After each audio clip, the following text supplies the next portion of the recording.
متاع عام نہیں خسروی و درویشی، کب ایک شخص میں ہوتے ہیں دو ہنر پیدا، جلال کا پیکر بنا قبا کا ہر پیون، عمر کے بعد ہوا ہے کہاں عمر پیدا۔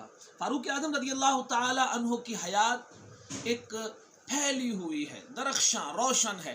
آپ کے خصوصیات میں سے آج چند خصوصیات کو عرض کرتا ہوں۔ لوگوں نے بڑے حکمران دیکھے، لیکن وہ حکمرانیاں ان کی اپنوں بیگانوں پر دھاک جمانے والی تھی، جلال شاہانہ تھا، لیکن ایسی حکمرانی کہ جو انسانوں سے ہٹ کر درندوں پر ہو، جو پانی پر ہو، ہوا پر ہو، مٹی پر ہو، آگ پر ہو، یہ عناصر اربع کو حکمران ایک فاروق اعظم گزرا رضی اللہ تعالی عنہ۔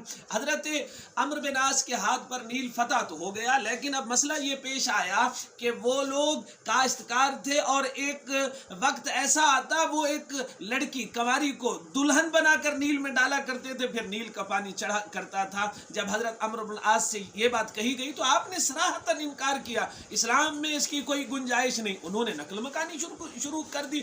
آپ نے حضرت عمر کو خط لکھا تو حضرت عمر نے دو خط بھیجے، ایک تو حضرت عمر کے نام تھا کہ تو نے ٹھیک کیا، بالکل اسلام میں کسی پر کوئی ظلم کی اجازت نہیں، دوسرا نیل کے نام خط لکھا اور فرمایا اسے دریائے نیل میں ڈال دینا۔ جب حضرت عمرو بن عاص نے اس خط کو کھولا تو اس میں لکھا ہوا تھا اما بعد فان كنت تجري من قبلك فلا تجري وان كان الله يجريك فاسال الله الواحد القهار ان يجريك۔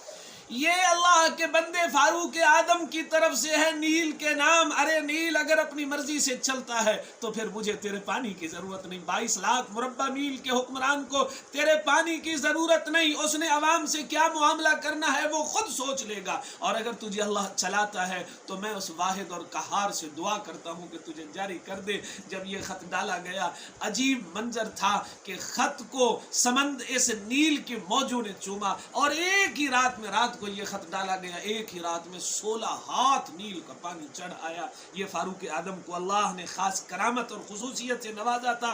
مدینہ میں زلزلہ آیا، حضرت عبداللہ بن عباس رضی اللہ تعالی عنہ راوی ہیں، جب زلزلہ آیا تو فاروق اعظم نے اپنا درہ اٹھایا اور زمین پر مارا اور ارشاد فرمایا کیا تیرے اوپر عمر نے انصاف قائم نہیں کیا؟ تب سے پھر زلزلہ نہ آیا۔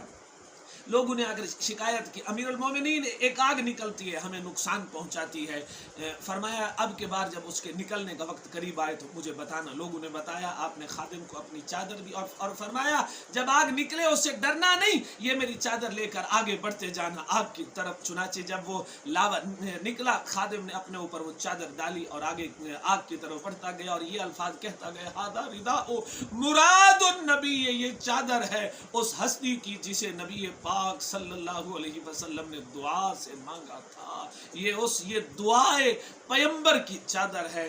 تو لوگوں نے یہ منظر دیکھا کہ جو ہی وہ آگے بڑھتا گیا آگ پیچھے ہٹتی گئی۔ فاروق اعظم رضی اللہ تعالی عنہ جمعے کا خطبہ دے رہے ہیں کہ آپ نے خطبہ روک کر فرمایا یا ساریۃ الجبل جبل، لوگ حیران ہو گئے کہ یہ کیا ہے۔ اصالتاً حضرت ساریہ لشکر کو لے کر گئے ہوئے تھے کہ قریب تھا دشمن ان کو ہر طرف سے گھیر لے، اتنے میں اللہ نے فاروق اعظم رضی اللہ تعالی عنہ پر وہ منظر کھول دیا کرامتاً۔ آپ نے ہوا کے دوش پر پیغام بھیجا۔